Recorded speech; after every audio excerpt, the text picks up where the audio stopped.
All right. Good afternoon or evening, wherever you're watching this from. I am joined by a band that I've been listening to for about a decade now, and they're based in Kentucky, if I'm not mistaken. And they are called The Seas. Very thrilled to have you guys on here. Um, how's your day been going? Good, I hope. Going good. Thanks for having us. Yeah. Yeah, I am super excited to have you guys on here. I can't tell you just how much. If you can tell by the smile on my face, it's have a lot of excitement and a lot of adrenaline pumping through the veins right now. And I just want to give you guys as much love and flatter you as much as I can to just let you know how much you mean to me specifically, and just get the world paying attention more, eyes to your socials and all that stuff. And I just want to hit the ground running on this and just ask you guys to kind of summarize the story of the Seas in whatever way you see fit, and then we will keep going from there. How did it start? Well, Logan and I have been in bands for years. We played music since we were kids, basically. It's high school, yeah. Yeah. Mm-hmm. And always stayed in touch through the years. And then Richard came on later. So we actually formed as a band, I guess, technically in 2009. Is that right? Uh-huh. Yeah. Around 2009. And played for several years. I think we ended up taking a hiatus in around 2018. Yeah. Around 2018. Lost our bass player, Jeremy, at that time. And when we decided to kind of regroup, he was out and wasn't interested in moving forward. So we reached out to Nate, and which I've known Nate for about 19 years. And he came in, and it was just immediate fit. Everything kind of felt good, and we decided, this is going to be the Seas moving forward, and we've really not looked back since. We're really just trying to get the wheels turning again. After being on a hiatus for so long, it's kind of hard to get the machine turning again. But we're getting there. Yeah. And I think having the new single out and promoting that is helping, and we're just excited to be back at it again. Yeah, same as well. And I just want to say, Nate, welcome, man, to the fold. I love your work on the new song. Your bass lines are thick, they're pulsating. I love them. You fit right in, and you complement the other guys, really well on the new song. And I'm excited for what's coming after that. Like, very much so. I'm very excited. And I just want to add, by the way, sometimes those breaks are crucial. Sometimes you just got to take some time, step back, evaluate things, kind of live more of a normalized life, and then reapproach something later with kind of like a new perspective, fresh, kind of creative mind for it and all that. I mentioned in this little blurb on the podcast stream that I feel like the band has a revitalized energy upon hearing the new song. So I think you've benefited from that hiatus. But like I said, I'm glad you're back. Awesome. Thank you, man. Yeah, we're glad to be back. We definitely. Yeah. And to be fair, in these guys' case, a lot of that hiatus had to do with like some personal issues that I had, health issues too. And finally, I guess right about 2019, still kind of wasn't fully back in health enough to go full force, but just in the last year and a half, things had picked up and changed. It's really allowed us to full steam ahead. Mm-hmm. Well, that's great that things seem to be on a good track for you and the band. Can I ask how it was kind of getting rehearsed and stuff for the string of shows that you guys have played? What did that feel like getting back in a room, if that's how you did it? And then how did it feel getting on that stage again? Man. Well, this is the room. Yeah, this is where the magic happens. Yeah. Okay. This has been the room for almost 30 years. Mike had mentioned that me and him have been since high school. This is the same room. This house was built by my parents in 75. So, we were still kids, they'd let us play in the basement, and now I live here, and we still play in the basement, and right thing, and just absolutely vicious with being picky about how songs go, and break things down and evaluate and criticize, and till everything gets right.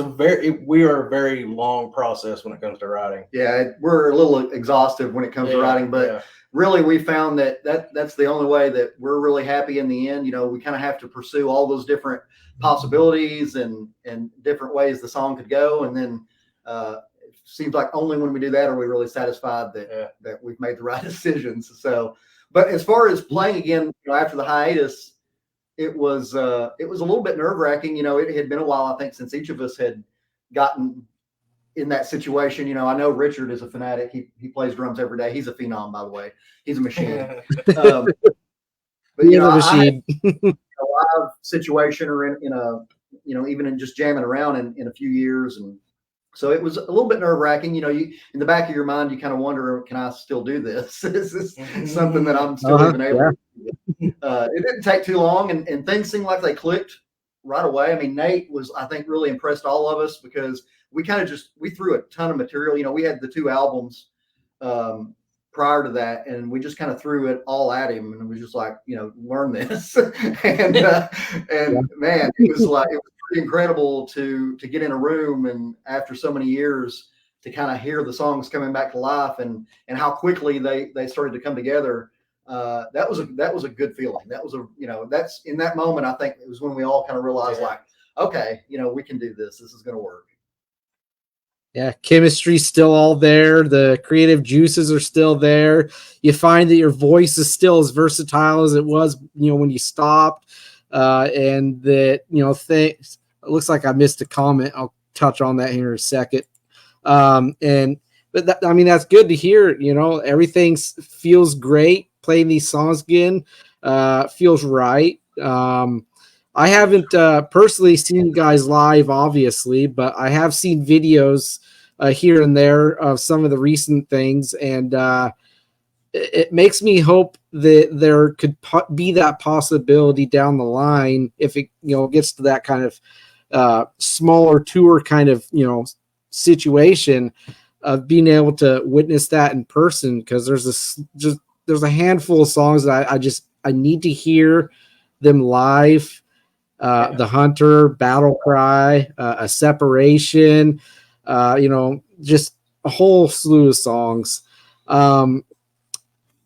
This basement that you're in was where both albums were born, I'm assuming, as well, or just put together? Oh, yeah. We did, all of our writing and rehearsing in this room. And one of the things that I think I was really excited about the most is the new single, Siren. We actually wrote, rehearsed, and recorded in this room, which was the first track we've actually ever recorded here in our own space. Usually we were at a studio or, something like that to do tracking, but we took the step to try to actually record in the room too. So pretty excited about that. That felt like a kind of a full circle moment for us. Yeah. That's awesome. So, and then since you guys have been back, I don't think I've asked you, I don't think I read it anywhere. Maybe 2020, kind of into the pandemics, maybe when you guys started to kick things around, I'm assuming. Yeah. 22. Yeah, it was a little bit into the pandemic. Toward the end of everything, we had kind of started. It was probably terrible timing, because the music team, and, everybody was really playing shows and that kind of stuff. But that's when it felt like things were kind of starting to come together.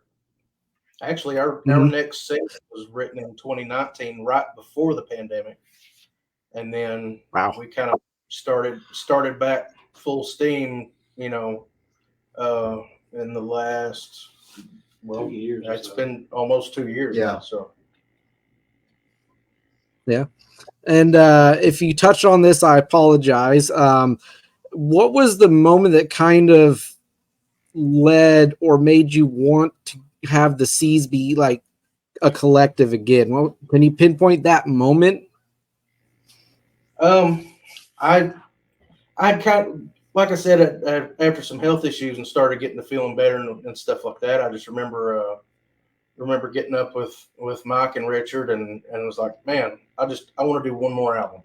I'm like, if I can just get one more album out, man, I'm happy, you know. And at that time, I didn't even really think that I'd be able to play live, period.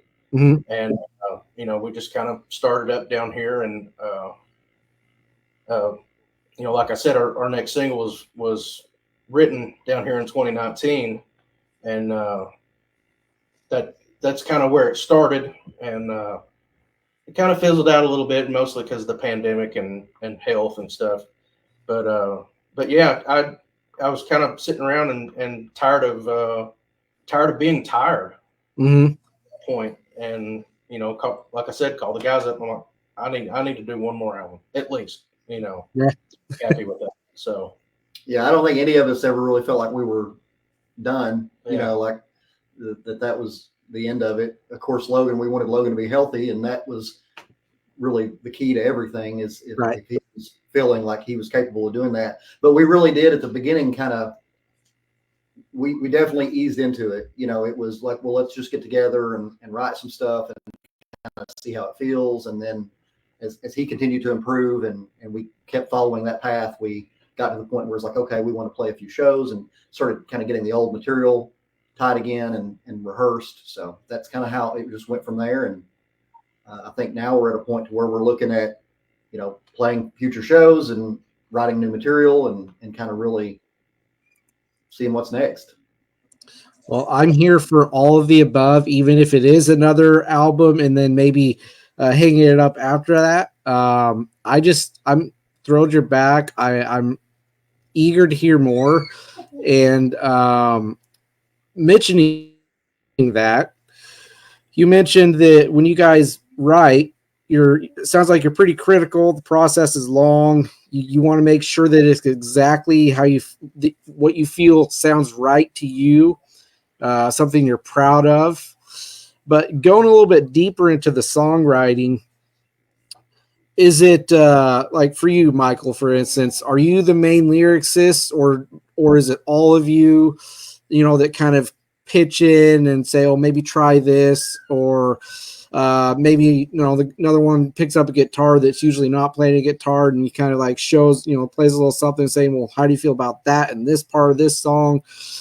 So basically, I just want to have a little bit more of an in-depth insight into the process of the C's writing, because when I listen to your music, I mean, it does really sound like you guys are ruthless as far as the process, because it just everything sounds like it's completely fleshed out and exactly how you want it to sound. Not to mention, sounds massive, and you know, I've always been nothing but impressed by the songs that I've heard. So if you could go a little bit more to the process itself of the writing. Yeah, I think that's. You want to take that one? Well, he's the lyricist. You know, we don't Okay. mess with lyrics. It's all Michael. Okay. But as far as just right, I mean, Logan could come up with a riff. I could come up with a riff, whatever. And you know, if it's good, it's going to be good. You know, so that's good that everybody in the band can write on multiple instruments. Nate's a guitar player and a bass player, so he may come in with riffs. Yeah. Logan, riff master. So yeah, it's just whoever's got the good riff, and you know, we can kind of start going from there. That's all it can start with, I guess. You know. Yeah, everything really kind of starts with at some point either a riff or a progression, and Richard's really a phenomenal writer. I'm going to brag on Rich a little bit. You know, he'll work on stuff and kind of demo up ideas and pieces, and sometimes he'll bring that in. Like I said, it could be anybody. I mean, you know, you never know where the inspiration is going to come from, but we'll take that and just, you know, start digging into it, tearing it apart, trying to figure out, do we have other pieces that we can transition into, and where does it feel like it needs to go? And then all of the music really dictates the lyrics and the vocal melodies and all that. It's really kind of music first, Mhm. and then I try to get inspired by what the music is driving and where that's kind of taken me lyric wise. But yeah, it usually just starts with a riff or an idea or a piece of an arrangement that we have, and then we just kind of try to build from there. And we are pretty exhaustive. We'll at times it feels like you're just kind of throwing spaghetti against the wall and just seeing what sticks. Right. You just got to go through it, but it works. I mean, it works for us. We found that when we do that and we kind of explore all different opportunities there, that usually in the end we find something that we're really happy with. And then there's times whenever it's just like it happens. Yeah. We'll have a whole song done in a night just because everything clicked at the right magic time, which is rare. It is rare, but everything's not a fight always. Yeah. But when I say fight, we don't fight. But it feels like you're fighting the process. Right. But to me, I've found that that's just where you really, that's how you kind of distill it down and figure out what's really working and what's not. And then you don't feel like you maybe left anything unexplored or something that maybe could have been something that you just settled for. I don't feel like we ever feel like we've done that. Yeah. And actually, I think, if I'm not mistaken, I think The Hunter was one of them that we really, really dissected. That was kind of a long process. Mhm. And Down was maybe 2 practices. Down and Battle Cry was And Battle quick. Cry was quick. Yeah. Wow.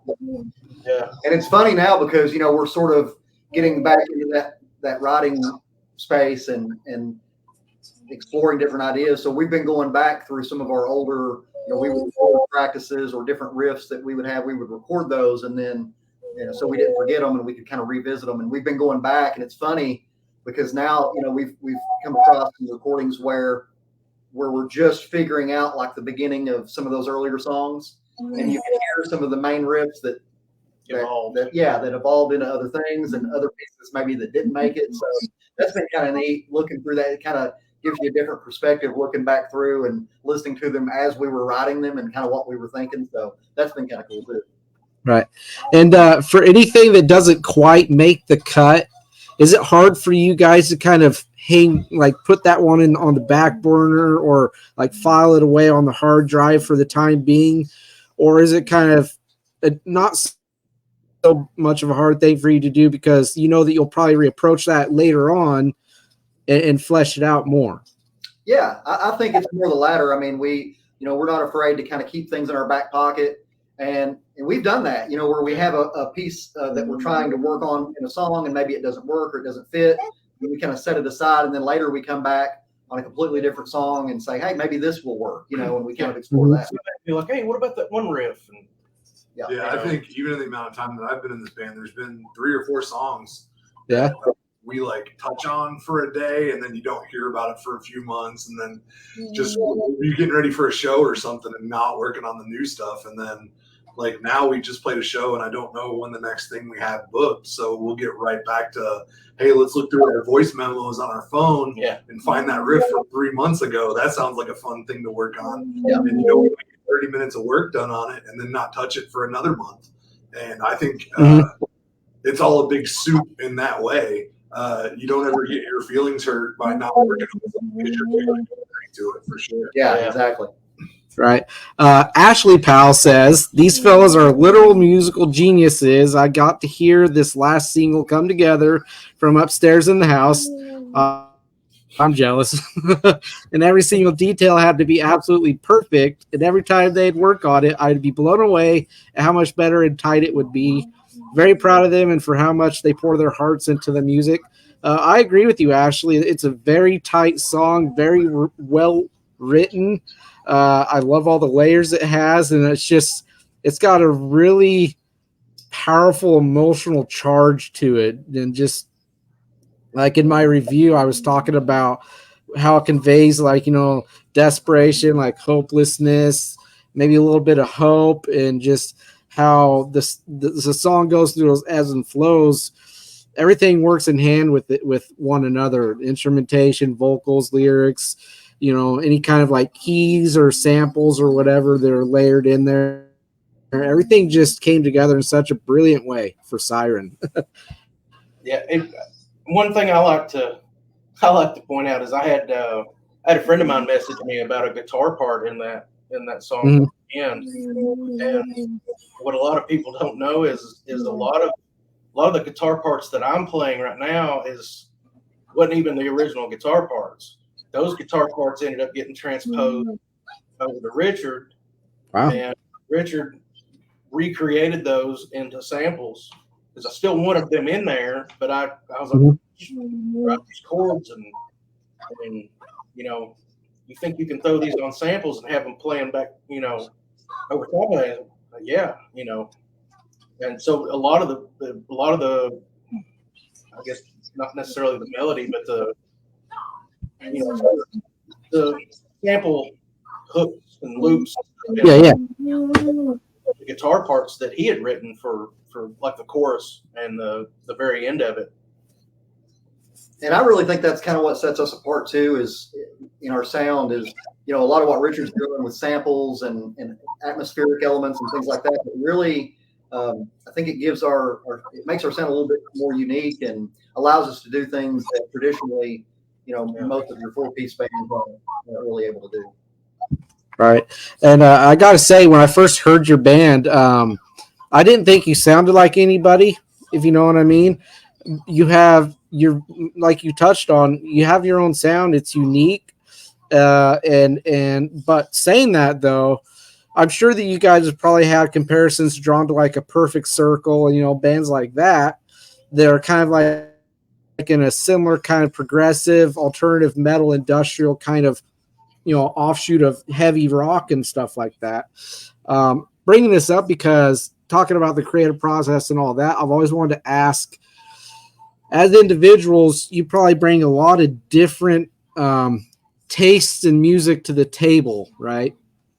And so I kind of want to ask a little bit, just a couple of calls from each of you, just what sort of music will inspire something and whether it might not be what the listener would expect a band like yours would be inspired by as far as like another artist goes. I don't know. I'm all over the map a little bit. I mean, I think, definitely really into Mars Volta right now. I was I think really going back to what really inspired me from a young age was, kind of 90s rock. You're talking about like Soundgarden and Stone Temple Pilots and Alice in Chains. Those bands were really, that's where I cut my teeth as far as, really being exposed to rock music and what I really fell in love with, I think, from an early age. But then, from a vocal perspective, pop is really a kind of a unique place to explore, from a vocal perspective, some really fun and cool things you can do. I mean, 80s music, I think, was kind of the pinnacle of sort of really cool melodies and a lot of that kind of stuff. So being able to explore a lot of that and bring that into a completely different genre of music, that's always a fun thing to do as well. Oh, I bet. What about you, Richard? That's the same as Michael. Growing up, it was Alice in Chains and Soundgarden. That scene, the Seattle scene. Metallica, when they broke open, they influenced everybody, me included as a young drummer. The thing that got me into electronics was 9 Inch Nails. Yeah, they're great. The Woodstock performance, I can remember watching that and seeing the drummer hit those pads and wondering, what is he doing? So that's what made me want to do the samples, and that's what got me into the electronic side of it. And then that led me to Depeche Mode, and like you mentioned Stabbing Westward earlier, that was a big influence on some of the newer stuff since we've got back together. So, some of those bands, The Cure, Deftones. Deftones. Yeah. Can't play any of the new Tool stuff, so the older Tool stuff was very inspirational as a drummer. To hear him do stuff that was fresh. So yeah, that's kind of where I come from. Yeah, I'm really weird when it comes to music because I have on a Meshuggah t-shirt, so it's obvious. I really dig the whole Gent era and the coming out of there. But then again, I've the last 2 days I wore out Coulter Wall. Oh. You know, an old dude. Well, he's not an old dude. He's 20 years old. He's 20 years old, and he sounds like Johnny Cash before he died. I mean, Yeah, I've heard him. Yeah. you know, it's him, a guitar, and him kicking on a kick drum. You know, and then I could probably name 5 songs that I've directly ripped Flock of Seagulls guitar player off. I mean, them, Toto. You know, I sat and watched stuff about their entire band, how they've been on everything from Pink Floyd to their own stuff, and I was like, wow, I really rip those people off all the time. You know, like the part you were talking about in The Hunter. I mean, that's straight out of Pink Floyd. Yeah, you know, that kind of popcorn bouncy delay. Yeah, you know, and I'm an '80s pop freak. I mean, you can put on a channel on a radio station that's nothing but Madonna and, you know, Tears for Fears and you know, like I said, Flock of Seagulls or you know, I'm big into Motown. Yeah. Death metal. Yeah. Me and Mike seen Cannibal Corpse more than probably anybody we've ever seen, you know, and it makes for really weird routing when it comes to my guitar stuff. You know, it's like those people in the kitchen that just kind of throw everything in there, and you're like, this is not going to taste great, and somehow. I mean, to an extent, that's how I am in the kitchen, but you know, there's a little bit of method to the madness in there too at the same time. So I get it. And Nate even brings more diversity, you know, because he's in a few other bands. He's even in a punk band, you know, which is a completely different element. But I love music really at this point. Yeah, I started off as a punk kid, but I love doom metal and psych rock and Radiohead and all of it. I think there's something to learn from all of it. So listen to all of it and absorb as much of it as you can from every direction and put it all in the kettle to cook with everything. You know? Yeah. My kiddo is requesting water really quick. Give me like 10 seconds. Yep. Oh yeah, you're good. I'll also do it. Right back. All right, buddy. You got water. Sure was. Sure. This is live. You're not going to cover that up.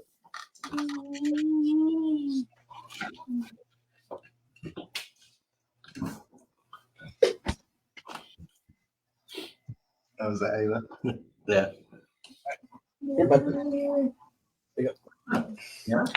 All right. Shit, maybe. Ooh. All right. As you were saying, Nate. I'm sorry, what? I was going to say, go ahead and continue. Oh, I'd finished my point. Oh, okay. A great segue to the next question. I was going to read Ava's comment. She was saying, I second what Ashley says about Siren. I've heard all of their albums come together from upstairs in my bedroom growing up, and they have always been so dedicated to what they do and are such hard workers. I second that. I've only ever heard you guys, you know, your music. I haven't seen you create it, but I can tell you work hard. I'm so happy that they made the decision to get back together and put out more music. They put their absolute all into each and everything they put out or in shows and with the music you write. I second that. Yeah, I know that kid. She's pretty cool. Her dad's a rock star. We're getting a lot of love from upstairs. Yeah. Yeah. Okay, so coming off of that, let's get into what's the next one I have. It's just about the other new music that you guys have in the works. As far as sound goes, and you don't have to show your entire hand. You could be as vague as you want. It won't bother me because we want to be surprised, right? So with the new music, we've heard Siren. What other kinds of sounds might one expect when we hear the next song or when the album arrives? Are you kind of taking some left turns into a territory that we might not expect from you guys, or maybe we're gonna just hear the C's, just how you guys are usually, but with a facelift, I guess you could say. Sure. Yeah, I mean, I think Siren's a pretty good marker for what's to come. I will say, I think, we've kind of decided to change up our approach. We have a couple albums under our belt, but I think just from talking, and I'm kind of speaking for everybody here, but we kind of feel like maybe at this point it might make sense to release songs as singles as we kind of get them written and recorded and just go ahead and put them out that way. And we've talked about maybe kind of retroactively doing an album with those singles once they're released, and right, kind of come back and packaging those up as an album. But I think for us right now, and I think really just the way the music industry has changed, it kind of makes more sense for us to, focus on individual songs and release those as singles. Yeah, I mean that's kind of a norm right now, honestly, and I think it's smart, like you said, as far as with how the industry is these days. I think that could boil down to one big thing is maybe attention spans for some folks. Maybe they don't want to have to sit down and digest an entire record.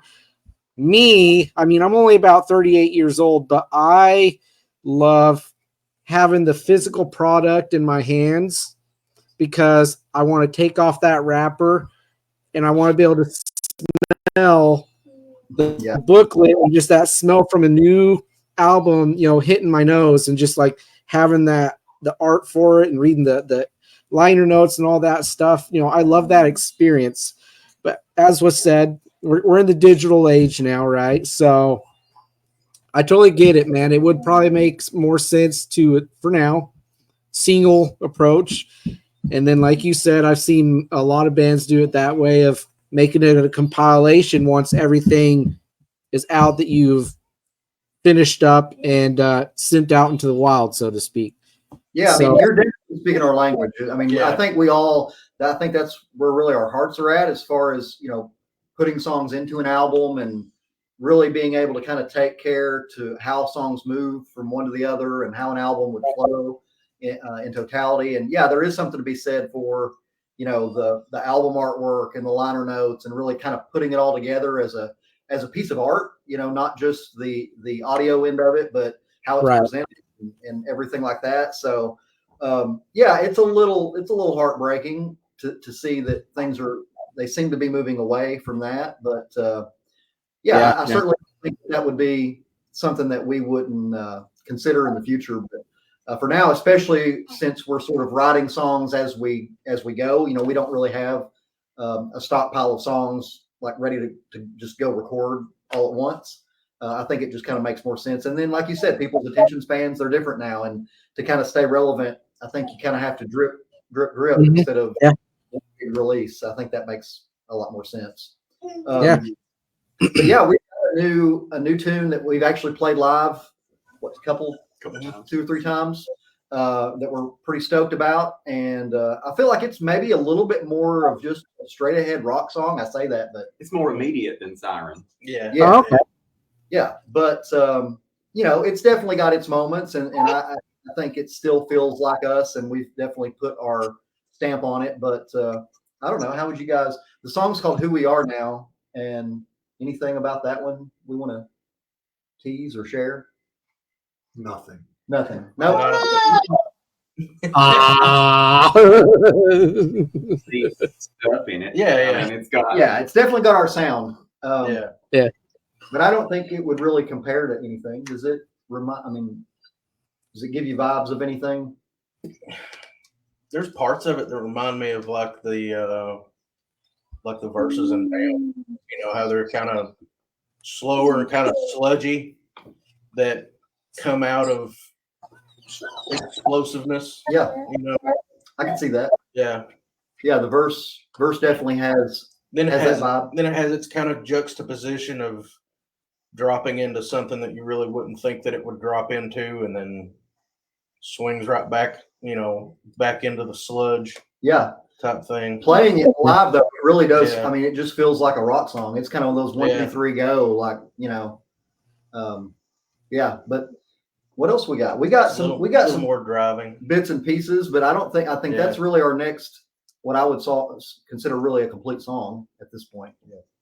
We've definitely got something to do. Yeah.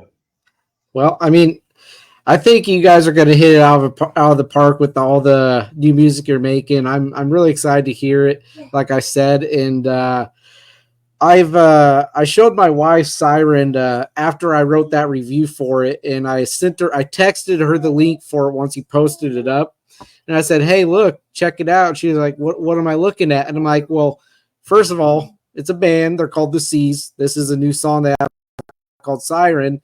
And then I said, "But before you read it, look at the names and the titles and all that." And she's like, "Oh, you wrote this?" I'm like, "Yeah." Yeah, I did. Like I said, like I was, I don't know why, but I was nervous to do it because I've written reviews before, but this is the first actual review I've written that's been put up somewhere, and so I think that was maybe the nervous factor for it. But I mean, I loved being able to do it. And after she read the review for it, she wanted to see if how I was describing it kind of fell in line with what I was saying. And so she listens to it and she goes, "Yeah." She's like, "I think you actually conveyed it and described it pretty well." So, to be honest with you, you explained some things that I hadn't even thought of. Yeah, that's why I like people's. Well, for one, that's why I like the way Mike writes his lyrics, because it can be kind of interpreted in different ways. Yeah. You know, I mean, it can be a hopeful song, and then it's also a matter of hopelessness. Mm-hmm. And then, you know, there was a point that you brought up of it being kind of in the vein of somebody seeking out things that are bad for them. You know, right? Yeah, yeah. She thought it was an incredible song. She really likes it. She's listened to it a lot, not as much as I have. I'm literally listening to this song on the drive home or the drive to work in the morning. I'm listening to it on my breaks. I'm listening to it on the drive back. I'm not wearing it out, but I'm abusing the song, I guess. Yeah. Yeah. We really appreciate the review, and yeah, like Craig said, it is cool. I mean, it is cool to hear somebody else's perspective of it, because you do kind of pick up on things that maybe you hadn't even really fully thought about or yeah. when you're writing the song. We're so close to it. Sometimes it's hard to know how other people interpret it or what they think about it. Yeah. Does it ever make you nervous at all when you send something out, or just thinking about somebody finding your band and what they might have to say about it? Like, is that something that's like apparent in any of your minds when it comes to your music, specifically the new song? I mean, obviously, you want anything that you put out, any art that you create and you put out into the world, you hope that people are going to like it and appreciate it. Mm-hmm. I don't know, and I mean, stop me if I'm wrong, but I don't think that that's really ever like the forefront of what we're doing. I think when we get in this room and we're writing material, and I've said this before, we really write what we like, and we're writing the music for us because we're putting our heart and souls into it. It's cathartic in a sense, I think. And at the end of the day, I think all that really matters is that when we walk out of this room, we're like, we love it. It's got our stamp of approval. We're happy with it, and we're proud of what we've done. And I think if we stay true to that, the rest kind of figures itself out. People can kind of pick up on what's authentic, I feel like, and what's real.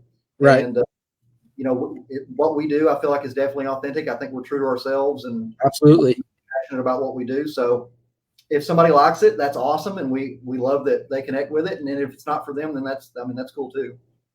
They're allowed to be wrong. Yeah. Overall, though, what has collectively the reception been to the new song? Like, what have you heard when you've played it live specifically, and then what have you heard or read about when someone comments about it on your Facebook page, or maybe direct messages you on either Instagram or Facebook? We've had a good reception. We have. The response has been really good. I think I think people were just excited to, it was kind of like we've been saying with the Caesar back together and we're booking some shows. But I think for a lot of people, hearing a new song was kind of like, oh, they're really like, this is really a thing. Yeah. And particularly sound quality. Because, like he said, we're really tickled about the fact that we didn't go to a studio. We brought the studio to us, and Corey Thompson, who did give up the ghost, he's the guy that came down here and was like, hey, let's start recording this. Yeah. And after a good process, he outdid himself, which him and Nick did give up the ghost. So he was kind of out there to one up him his work too, Yeah, I mean that's kind of always been in the back of our minds. Anything that we do, we recorded the first album, and then when it came time to release "Give Up the Ghost," we that was always the bar. Was it has to be as good or better than the previous album. We always want to feel like we're living up to what we've done. So when it came time to release this single, that was obviously heavy in our minds. As when people hear this, it needs to. There's an expectation there, right? With the last couple albums, right. Yeah. Like and what the production quality is. So you definitely always want to try to top, whatever you've done in every way that you can. So that was a big component of it, I think. Siren is definitely a step in that direction. You're wanting of raising the bar with the releases that you're putting out. So you're definitely on track for that. Yeah. Yeah. Thank you.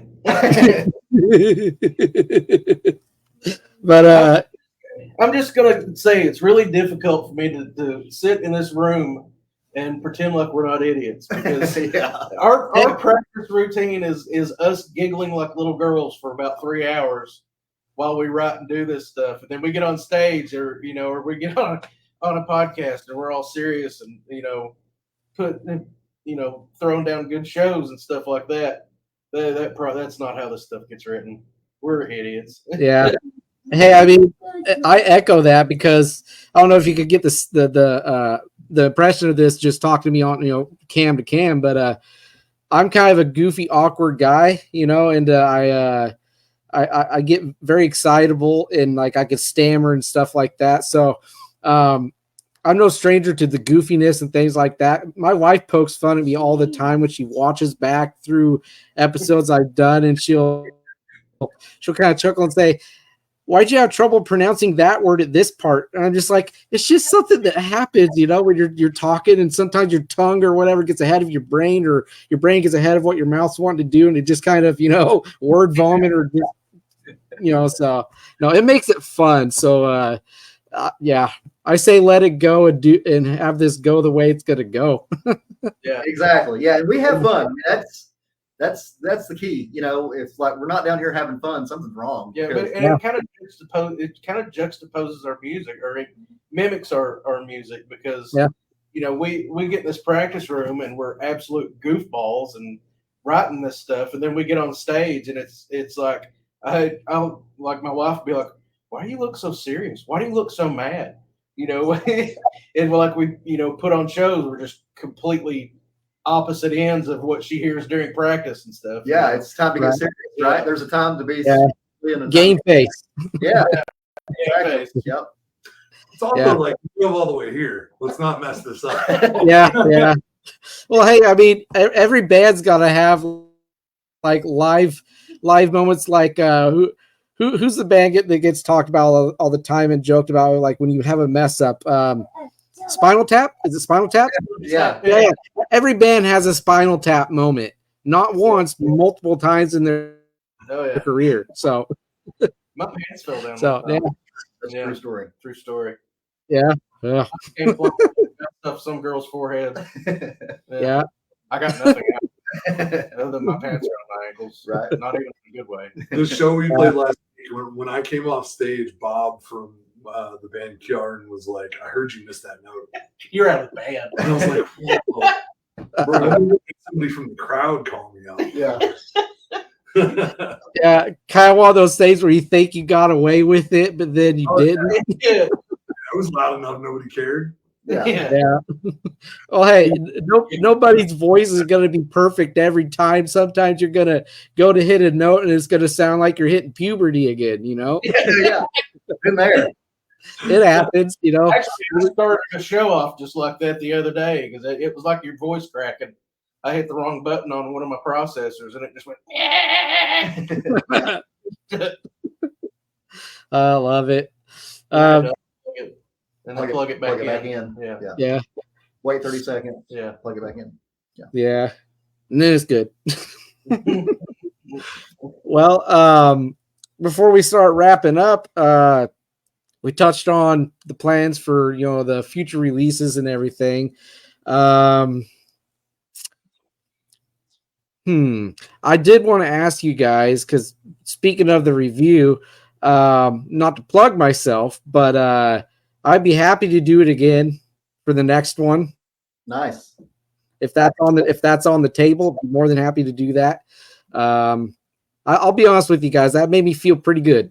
Like it was one of those moments where it just kind of like, wow, that's so cool, because you just don't really think that's something that you'll get the chance to do for a band you listen to, you know, because most people go through life and they only ever see the bands live. They might meet them, but to actually write something for a band you listen to, it's a really cool moment for me. So I just want to say how much that meant to me to be able to do that, and nothing but just so much respect and just, you know, grateful in general for that. So thank you. We're grateful you did it. Absolutely. Yeah, it means a lot to us that you did that, because like you touched on stuff that as a band, like we might have saw a little bit different or something. So yeah, it's good to hear somebody's review of it and be like, wow, that's pretty cool. Yeah, and we'll definitely on the next one we'll definitely give you a chance to listen to that and get your thoughts on that one too. Wish we could have got it to you a little quicker.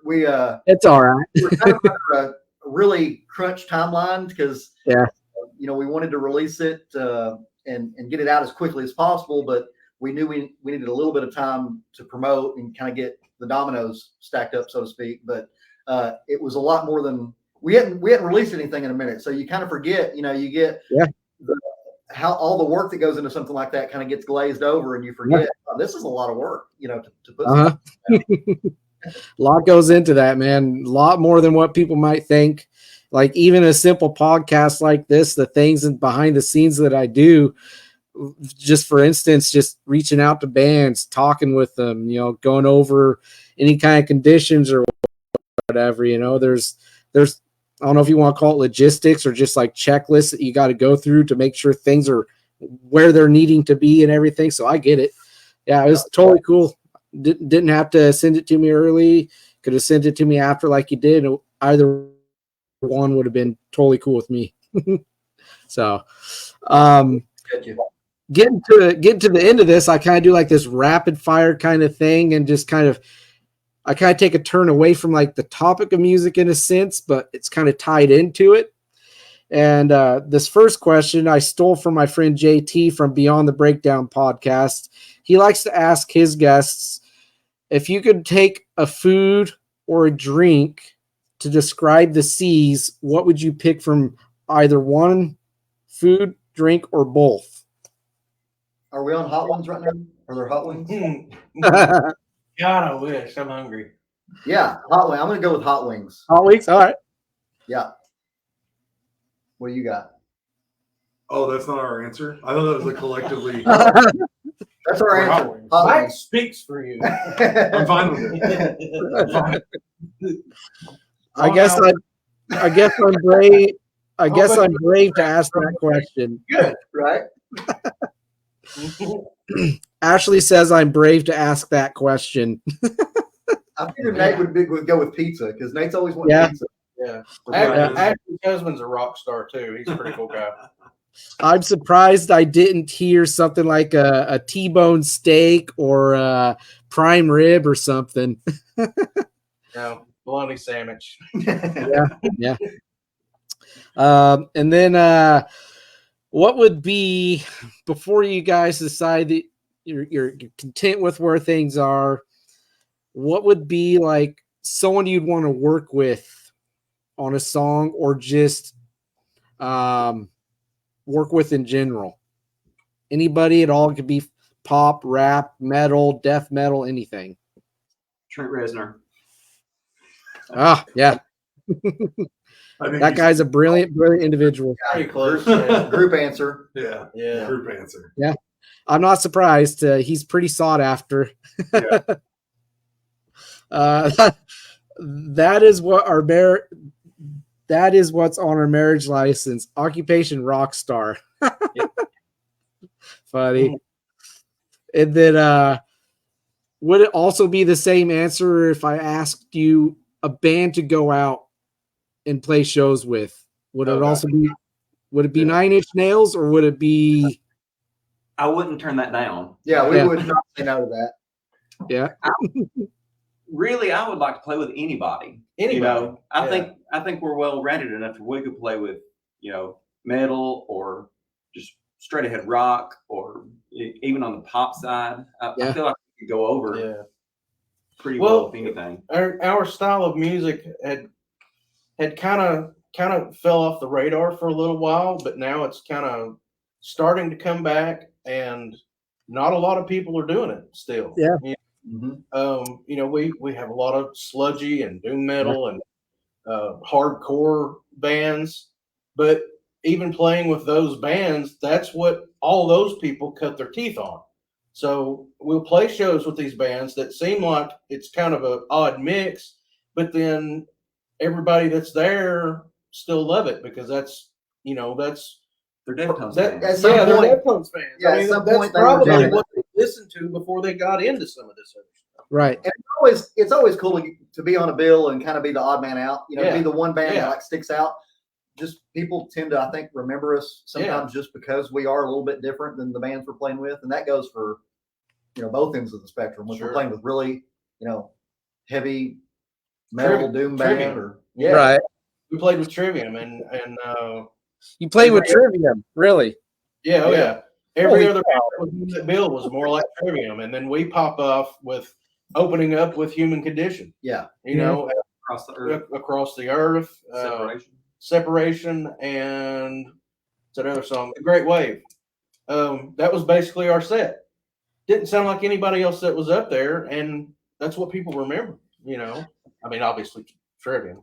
Well, that's a Trivium show. But then we also played a festival called Master Musicians Festival. Yeah. And that was the year that Counting Crows was headlining. Yep. Tyler Childers was on the bill. So, I mean, obviously we stuck out in a completely different way at that festival. Sure. Yeah. I mean, hey, I think it's awesome to play with all kinds, man. For my pick, who I'd love to see you guys go out with, there'd be two bands, at least right now, that I think would be an awesome, and I know you listen to them, but Failure. Oh, yeah. Failure Would be awesome to go out with. And then along with them, I think, you know who Black Map is? I've not heard of Black Map.